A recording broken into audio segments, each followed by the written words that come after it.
Listen carefully.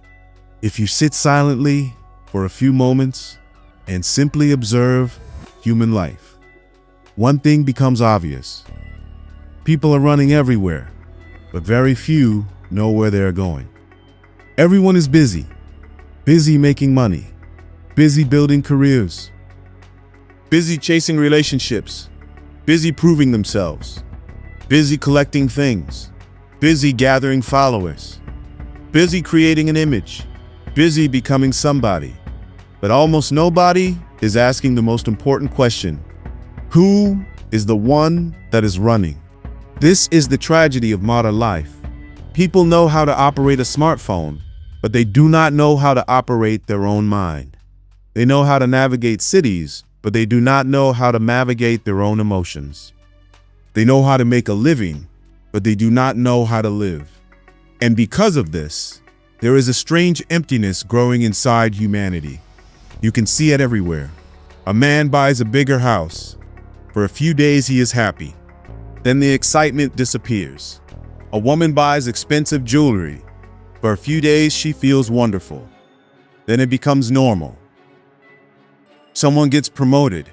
For a few weeks he feels successful. Then he begins worrying about the next promotion. Someone becomes famous, then spends years worrying about becoming irrelevant. Look carefully. The problem is not that people fail. The problem is that even when they succeed, they are not satisfied. Why? Because satisfaction is not created by achievement. Satisfaction is created by alignment. A tree becomes beautiful because it grows according to its nature. A river becomes beautiful because it flows according to its nature. A bird becomes beautiful because it flies according to its nature. Human beings alone try to become something they are not, and then they wonder why they are unhappy. From childhood, society teaches you to compare. Look at your neighbor. Look at your classmate. Look at your cousin. Look at that successful person. Look at this wealthy person. Look at that celebrity. Look at this entrepreneur. Constant comparison. Comparison has become a disease.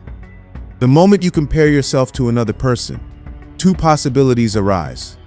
If you appear better, ego is born.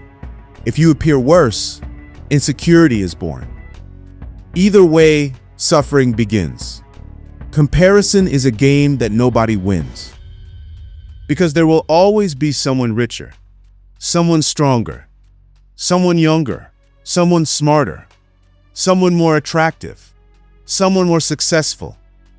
If your happiness depends upon being better than somebody else, your happiness will always be fragile.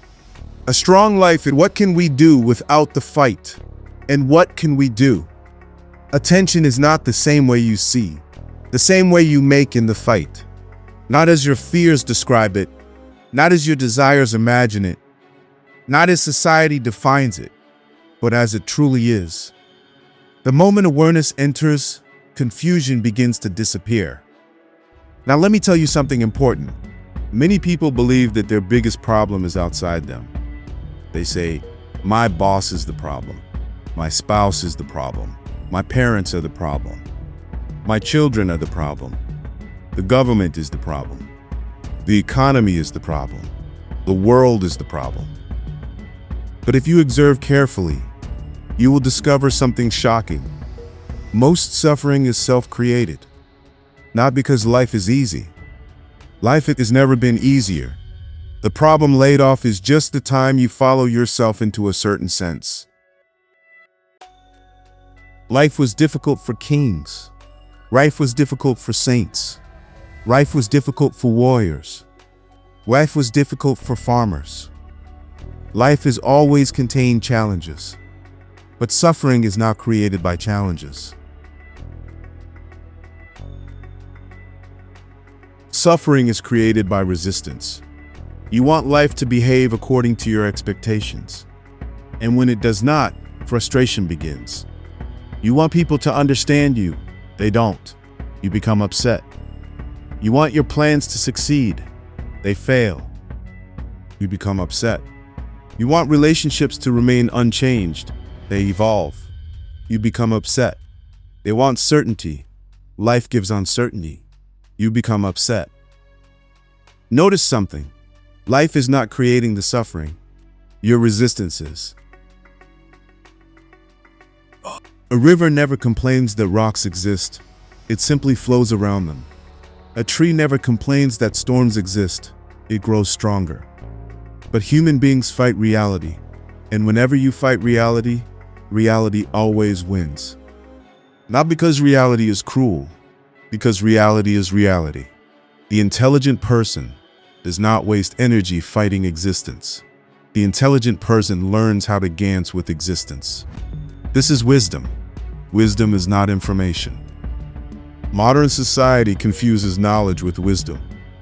Knowledge is knowing many things. Wisdom is knowing how to live. You can memorize 1,000 books and still be miserable. You can have multiple degrees and still be confused. You can become famous and still feel empty. Wisdom is something entirely different. Wisdom begins the moment you stop pretending. Become. Now listen carefully. If there is one force that silently controls most human lives, it is not destiny. It is not karma. It is not society. It is not even circumstances. It is fear. Most people are not living. They are negotiating with fear. They choose careers because of fear. They stay in relationships because of fear. They remain silent because of fear. They avoid their dreams because of fear. They even pray because of fear. Fear has become the invisible king sitting on the throne of human consciousness. And the strange thing is this: most people do not even know they are afraid. They think they are being practical. They think they are being realistic. They think they are being responsible. But beneath all these labels is often a simple fear. Fear of failure, fear of rejection, fear of humiliation, fear of loneliness, fear of death, fear of uncertainty. Look carefully at your own life. How many decisions were made from love, and how many were made from fear? The answer may surprise you. A fearful mind can never experience freedom, because fear always lives in tomorrow. Fear is always concerned about what might happen, not what is happening. Right now, in this moment, are you breathing? Yes. Is your heart beating? Yes. Are you alive? Yes. Then where is the problem? Most of the time, the problem exists only in imagination. The mind has traveled into the future and returned, carrying nightmares. And then you call that anxiety. Let me tell you a small story. A man was walking through a village carrying a huge sack on his back. An old monk saw him and asked, "My friend, why are you carrying such a heavy burden?" The man replied, "These are all my worries." The monk smiled. "And how many of them have actually happened?" The man thought for a moment. "Very few." The monk laughed and said, "Oh, so you are carrying the weight of ghosts." That is exactly what most people are doing, carrying the weight of things that do not exist, and then wondering why life feels heavy. Life is not heavy. The baggage is heavy. Drop the baggage. The moment you stop carrying imaginary futures, an incredible amount of energy becomes available. And energy is life. Without energy, nothing is possible. Not love, not creativity, not intelligence, not spirituality. Nothing. This is why discipline is important. Now, when I say discipline, many people become uncomfortable. They imagine punishment, restriction, control, hardship. But true discipline is none of these things. Discipline simply means creating conditions that support your highest possibility. Look at nature. The planets move with discipline. The seasons arrive with discipline. The sun rises with discipline. The entire universe functions with extraordinary order. Only human beings want freedom without responsibility. They want results without effort, peace without awareness, success without sacrifice, health without discipline. It does not work that way. Life rewards alignment. A river reaches the ocean because it remains committed to its direction. If it changed direction every 5 minutes, it would become a swamp. The same is true for human beings. Most people fail not because they lack talent. They fail because they lack consistency. One day they are inspired, the next day they are distracted. One day they are committed, the next day they are lazy.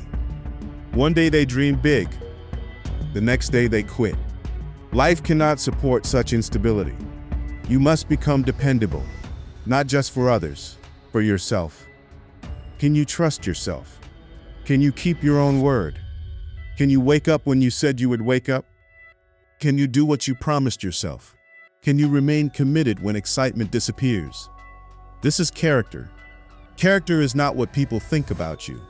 Character is what remains when nobody is watching. And without character, spiritual growth is impossible. Because growth requires consistency, not intensity. A little awareness every day is better than a huge burst of awareness once a year. A little meditation every day is better than one dramatic spiritual weekend. A little kindness every day is better than occasional grand gestures. Small actions repeated consistently shape destiny. Now let us move deeper. Human beings spend their entire lives trying to control external situations, but they rarely learn how to manage internal situations. This is backwards. External reality is unpredictable. Internal reality can be cultivated. You cannot control the weather, but you can control whether you carry an umbrella. You cannot control people's opinions, but you can control your reaction. You cannot control every event, but you can control your level of awareness. This is empowerment. Real power is not dominance. Real power is self-mastery. Anyone can become angry. That requires listen. There is one thing almost every human being is trying to do every day, and it is the very thing that destroys their peace. They are trying to control life, not manage life, not participate in life, control life. They want every situation to go according to plan. They want every person to behave according to expectation. They want every relationship to remain exactly as it is. They want every investment to grow, every decision to succeed, every dream to come true, every loved one to stay forever. And when life refuses to obey, suffering begins. But tell me something. Has life ever asked your permission before changing? Did the sun ask before setting? Did the seasons ask before changing? Did your childhood ask before disappearing? Did your youth ask before passing? Did your parents ask before growing old? Life moves. That is its nature. The river does not apologize for flowing. The wind does not apologize for blowing. The clouds do not apologize for moving. Only human beings expect permanence in an impermanent world, and because of that expectation, they suffer. One day a disciple went to a wise monk and said, "Master, how can I stop bad things from happening in my life?" The master smiled and said, "If you find the answer, come back and tell me. I have also been looking." The disciple was shocked. "Even you don't know?" The master laughed. "I know something better." "What?" "I stopped trying to control what cannot be controlled." That is wisdom. Wisdom is not controlling life. Wisdom is learning how to respond to life. Most people react. Very few respond. Reaction is unconscious. Response is conscious. When someone insults you and you immediately become angry, that is reaction. When someone insults you and you first observe what is happening within you, that is response. Reaction belongs to habit. Response belongs to awareness. And awareness changes everything. Because awareness creates space between stimulus and response, between event and emotion, between problem and action. That small space is where freedom exists. Without awareness, you are a machine. Press a button and anger comes out. Press another button and jealousy comes out. Press another button and fear comes out. But a conscious human being is not a machine. A conscious human being chooses. That choice is freedom. Now let us talk about something that silently steals people's lives: the past. Most people are not living in the present. Their bodies are here. Their minds are somewhere else. 5 years ago, 10 years ago, 20 years ago, somebody insulted them. Somebody betrayed them. Somebody abandoned them. Somebody cheated them. And they continue carrying that experience like a heavy suitcase. Year after year, imagine carrying a bag of stones everywhere you go. Eventually, you become exhausted. That is exactly what psychological baggage is. Old memories, old wounds, old anger, old regrets. And the strange thing is this: the person who hurt you may have forgotten everything, but you continue punishing yourself daily. Tell me, who is causing the suffering now? The past event or your attachment to it? A snake sheds its skin. A tree sheds its leaves. Nature understands renewal. Only human beings collect dead experiences and call them identity. They say, "This is who I am." No, that is what happened to you. It is not who you are. There is a huge difference. You are not your mistakes. You are not your failures. You are not your heartbreak. You are not your disappointments. Those are experiences. You are the consciousness that experienced them. And consciousness is always bigger than experience. The day you understand this, healing begins. One day, Mullah Nasiruddin was walking through the marketplace carrying a huge sack on his back. A friend saw him sweating and struggling. The friend asked Mullah, "What are you carrying?" Mullah replied, "Old things." The friend said, "Why don't you throw them away?" Mullah looked shocked.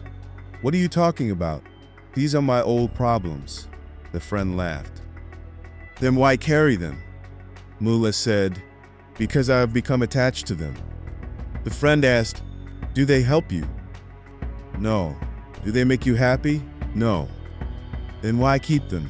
Mullah thought for a moment and replied, "Because without them, I don't know who I am." That is exactly how many people live. Their suffering has become their identity. Their pain has become their personality. Their wounds have become their story. And they are afraid to let go because they no longer know who they are without the pain. But life begins when the past stops controlling the present. If the past is one prison, the future is another. Many people spend their lives preparing to live.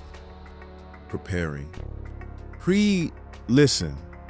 The biggest problem in human life is not a lack of money. It is not a lack of opportunities. It is not a lack of education. And surprisingly, it is not even a lack of love. The biggest problem is something that most people cannot see because it is invisible, and yet it controls almost every decision they make. That invisible force is the ego. Now understand this carefully. When I say ego, I am not talking about confidence. Confidence is beautiful.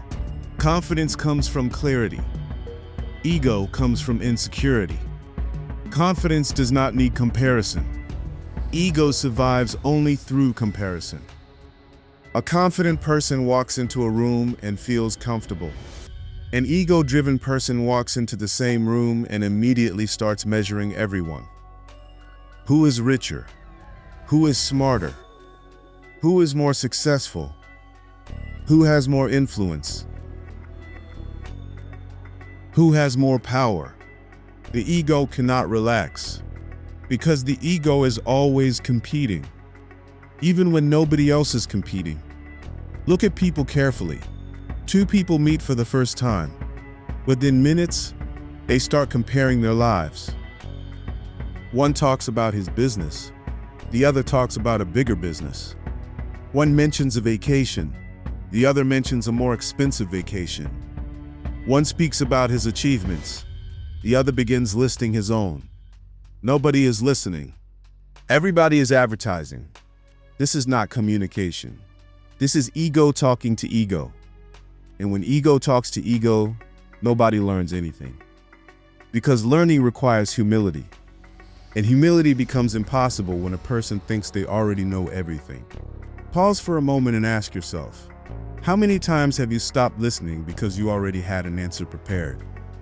How many times have you entered a conversation not to understand, but to prove?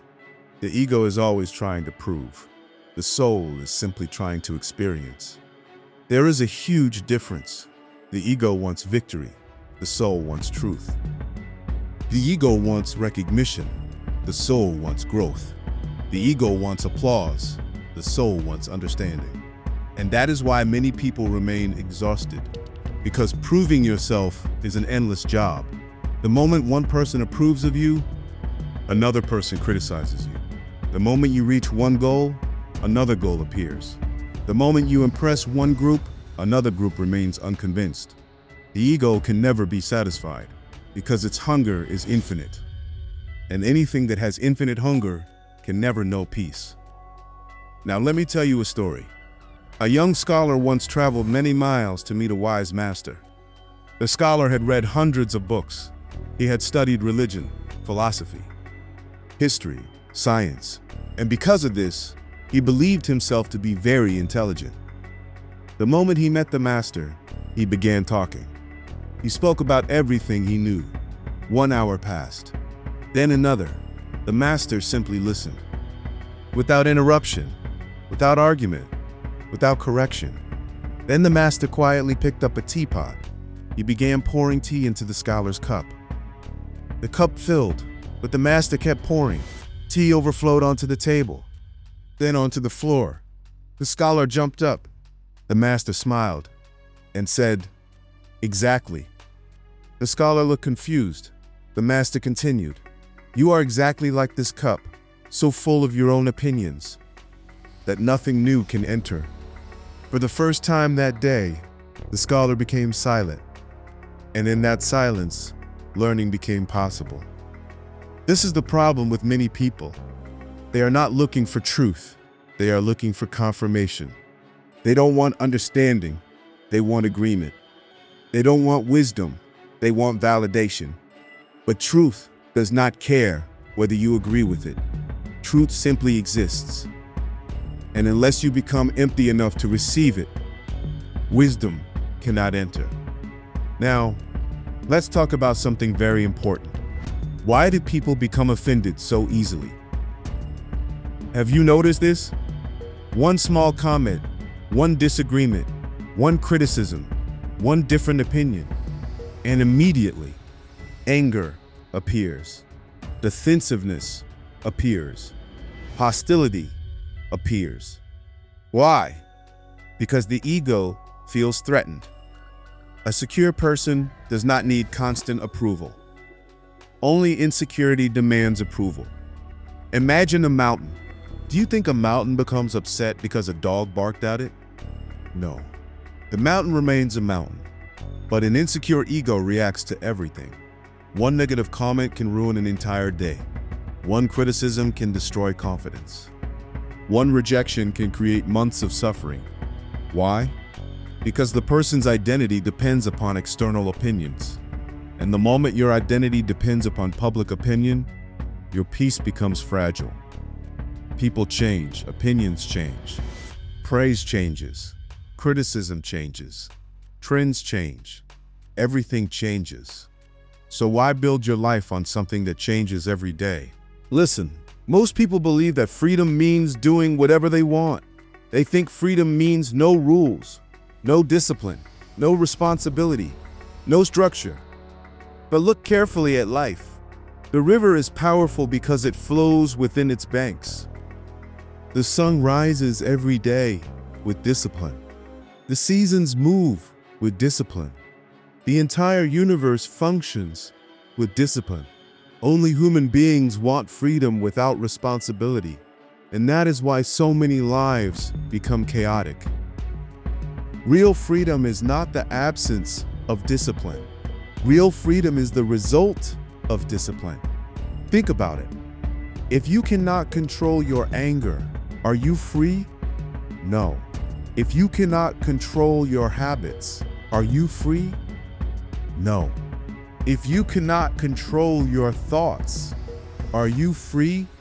No. If a small temptation can pull you in any direction, then you are not free. You are being controlled, maybe not by another person, but certainly by your compulsions. And a person controlled by compulsions can never know peace. This is why discipline is not punishment. Discipline is power. Discipline is self-respect. Discipline is the ability to choose what matters most over what feels good at the moment. Most people sacrifice tomorrow for today's comfort, and then spend tomorrow regretting today's decisions.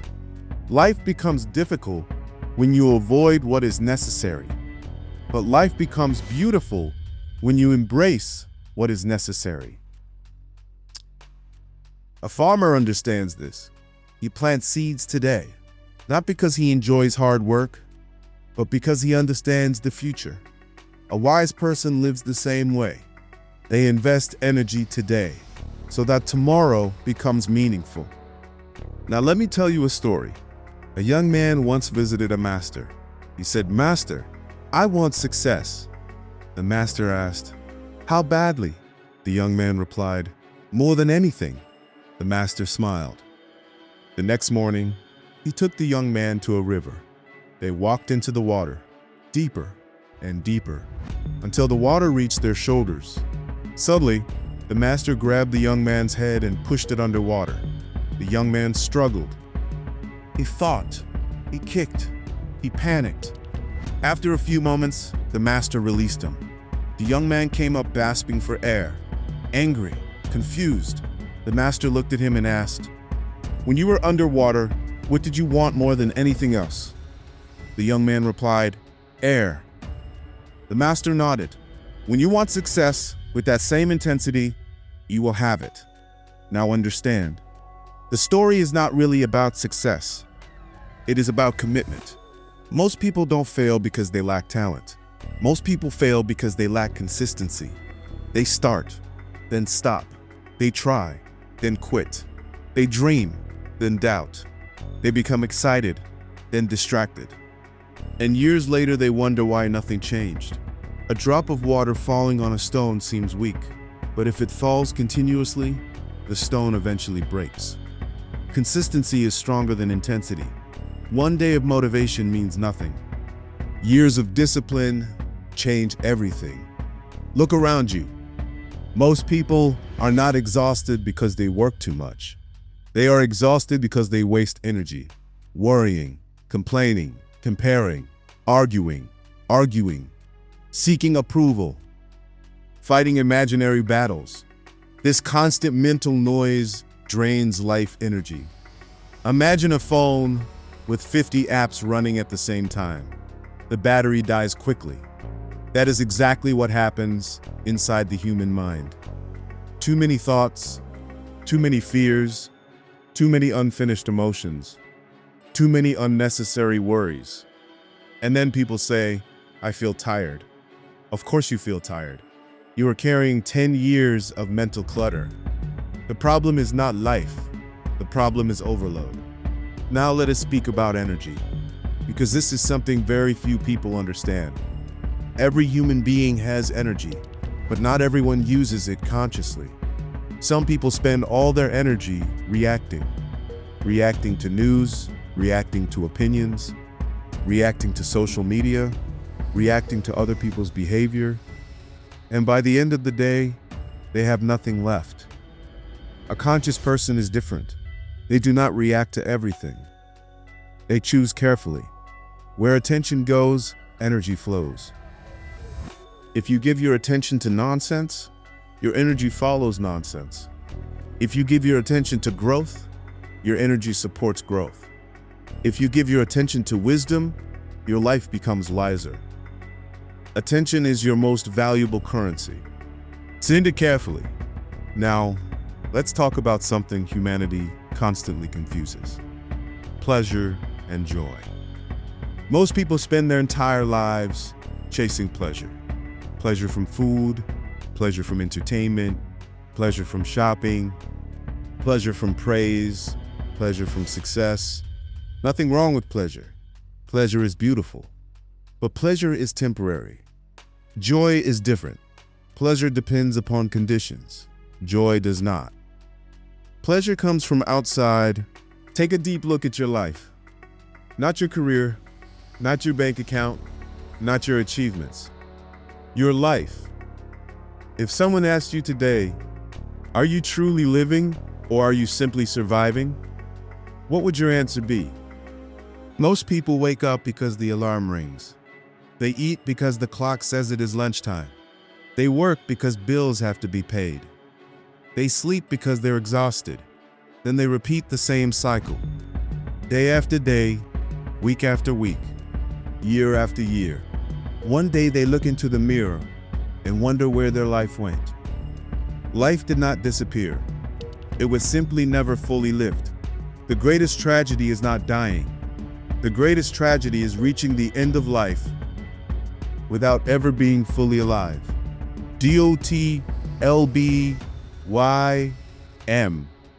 There is one teacher. There is one teacher that never lies. One teacher that treats every human being equally. One teacher that no amount of wealth can bribe. That teacher is death. Many people are afraid of death, but perhaps they are asking the wrong question. Instead of asking, why do I have to die? Ask, since I will die one day, how should I live today?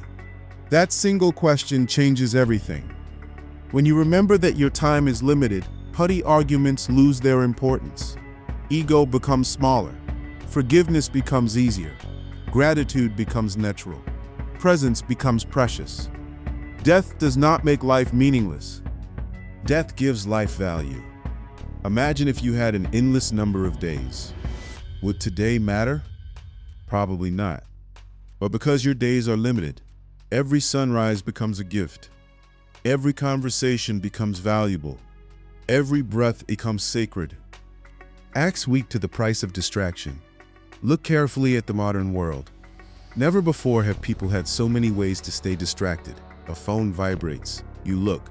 A notification appears. You look again. A video starts. 1 hour disappears. Another video. Another hour. Another day. Another year. Without realizing it, life is slipping through your fingers. Technology is not the enemy. Unconsciousness is. A knife can prepare food. The same knife can cause harm. The tool is not the problem.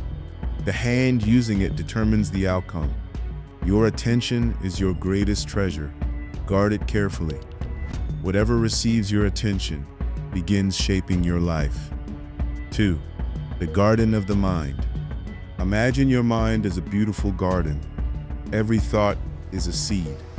Every habit is water. Every action is sunlight. Now ask yourself, what are you planting?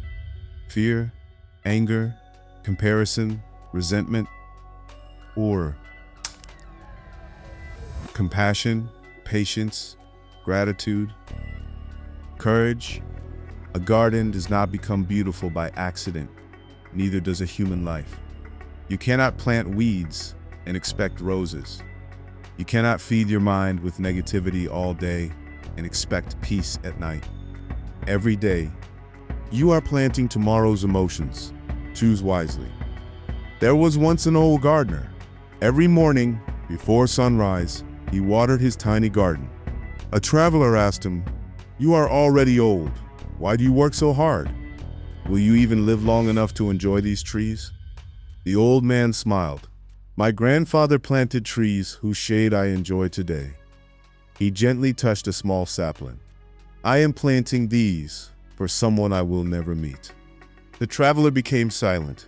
The gardener continued, "A meaningful life is not measured by what you collect.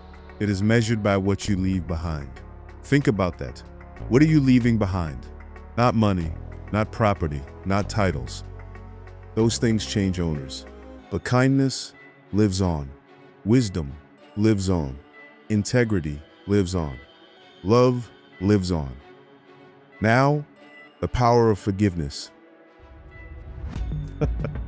Many people think forgiveness is something you give to another person. No. Forgiveness is something you give to yourself. Holding resentment is like drinking poison and hoping someone else becomes sick.